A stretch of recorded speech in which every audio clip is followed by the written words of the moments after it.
조갑제 TV 시청자 여러분 안녕하십니까. 2022년 11월 14일 고 박정희 대통령 탄생 105주년의 날을 맞았습니다. 어제 프놈펜에서 열린 한미일 연쇄 정상회담에서 아주 근사한 거대한 비전이 발표가 되었습니다. 그동안 한미일 동맹이 제대로 작동하지 못한 것은 그 고리 역할을 하는 한국과 일본 관계를 문재인 정권이 고의로 악화시킨 때문인데, 윤석열 정부가 들어오면서 이 삼각 협력 관계가 제대로 작동을 하고 있습니다.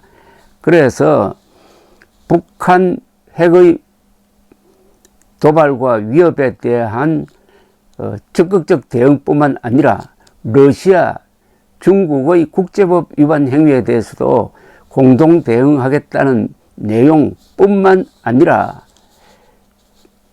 경제까지 포함해서 안보 경제에 대한 포괄적 한미일 협력 구상을 어제 합의문으로 발표를 했습니다. 윤석열 대통령의 거대한 외교적 성과라고 봐야 합니다. 그 내용을 요약해서 설명을 드리겠습니다. 한미일 정상은 어제 한미일, 한일 연쇄 정상회담을 열었습니다. 프놈펜에서 열린 동남아시아 국가연합 관련 정상회의에 참석해서 따로 이런 한미일 연쇄 정상회담을 가진 것입니다. 삼국 간 전방위 안보체제 협력을 핵심으로 한 공동성명을 채택을 했습니다. 삼국의 포괄적 공동성명 채택은 이번이 처음입니다. 일종의 닥트린이 되겠습니다. 앞으로 북한의 핵미사일 위협 고조와 중국과 러시아 등을 둘러싼 영내외 안보 불안이 커지는 가운데 세 나라가 역대 가장 강력한 수준의 공조에 나선 것입니다.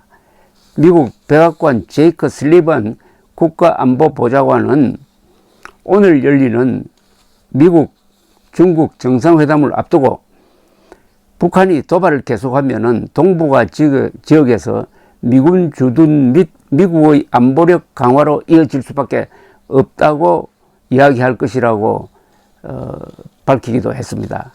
북핵 대응을 위한 한미일 삼각동맹이 대중국 견제로 확대되는 형국입니다. 윤석열 대통령과 조 바이든 미국 대통령, 기시다 후미오 일본 총리는 어제 캄보디아 프놈펜의 한 호텔에서 정상회담을 열었는데, 인도태평양 한미일 삼국 파트너십에 대한 프놈펜 성명을 채택했습니다. 앞으로 이 프놈펜 성명이라는 말이 많이 인용되고 유행할 것 같습니다. 한미일 정상은 우선 북한의 도발을 강력히 규탄했습니다. 윤 대통령은 한미일이 연대하여 북한으로 하여금 이러한 무모한 도발은 절대 성공하지 못한다는 것을 보여줘야 한다고 강조했습니다. 이런 말이 문재인 입에서 나왔겠습니까? 바이든 대통령은 한일 양국에 대한 미국의 확장 억제 강화 공약을 재확인했습니다. 기시다 총리는 북한의 전례 없는 도발 속에 한미일 정상회담이 개최된 것은 매우 시의적절하다고 했습니다. 삼국 정상은 또 북한 미사일의 탐지 평가 능력을 향상시키기 위해 북한 미사일 정보를 실시간으로 공유하고자 한다는 의향을 표명했습니다. 이게 뭐 너무나 당연한 건데, 이재명 같은 자는 이런 것까지도 왜 일본을 끌어들이느냐고 트집을 잡는데, 그런 것 다 치워버리고 세 나라가 이렇게 공동성명을 발표를 하니까 갑자기 문재인, 이재명이 작아집니다. 작게 보입니다. 미일 정상은 윤 대통령의 담대한 구상에 대한 지지를 표명하며 대화의 길은 열려 있다고 덧붙였습니다. 삼국 정상은 북한을 감싸는 중국에 대한 견제 의지도 내비쳤습니다. 공동성명에는 전통적 안보뿐만 아니라 중국이 반발하고 있는 첨단 기술, 공급망, 에너지 등 경제 안보 협력 강화 방안도 포함되었습니다. 한미일 3국은 한미일 경제 안보 대화를 회의체로서 신설하기로 했습니다. 윤 대통령은 어제 바이든 대통령과 50분간 별도의 한미 정상회담을 갖고 양국 현안을 조율을 했습니다. 바이든 대통령은 인플레이션 감축법 개정과 관련해 가지고 한국 기업들이 자동차, 배터리 등의 분야에서 미국 경제에 기여하는 바가 크다면서 이런 점을 고려하여 인플레이션 감축법의 이행 방안이 논의되어야 한다고 말했습니다. 윤 대통령은 기시다 총리와도 한일 회담을 갖고 강제징용 피해자 배상 문제가 조속히 해결되어야 한다는 데 뜻을 모았다고 발표를 했습니다.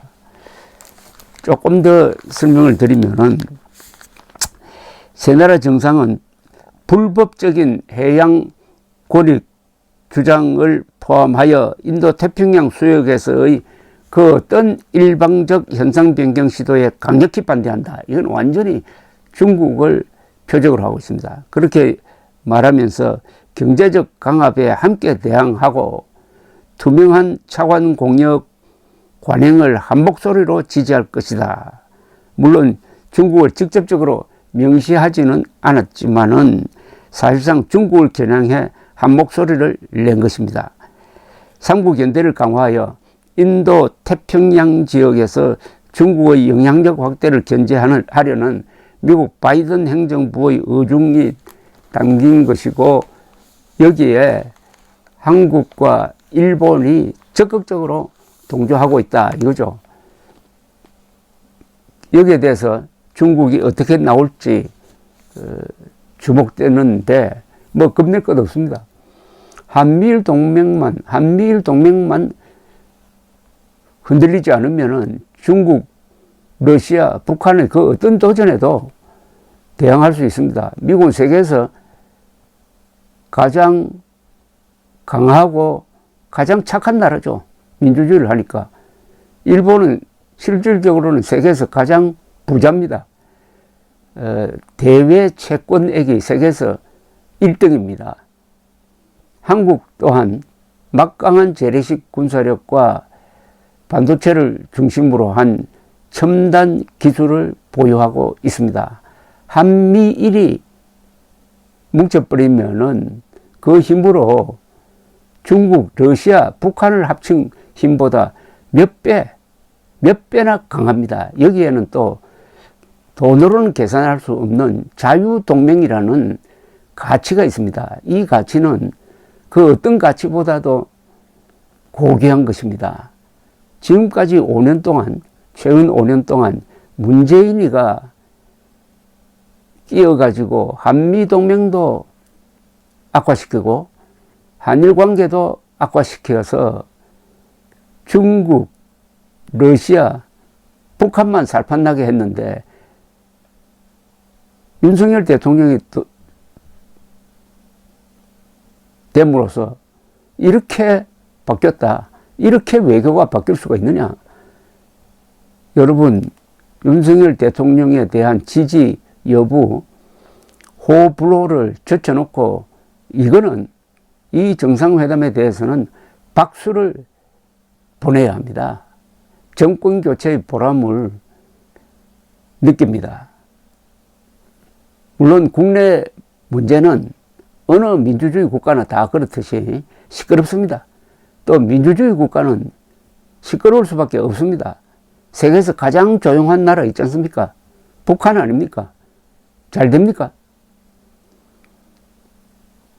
지난 3월 9일의 선택이 어제 한미일 동북아 구상 프놈펜 성명으로 나타난 것입니다.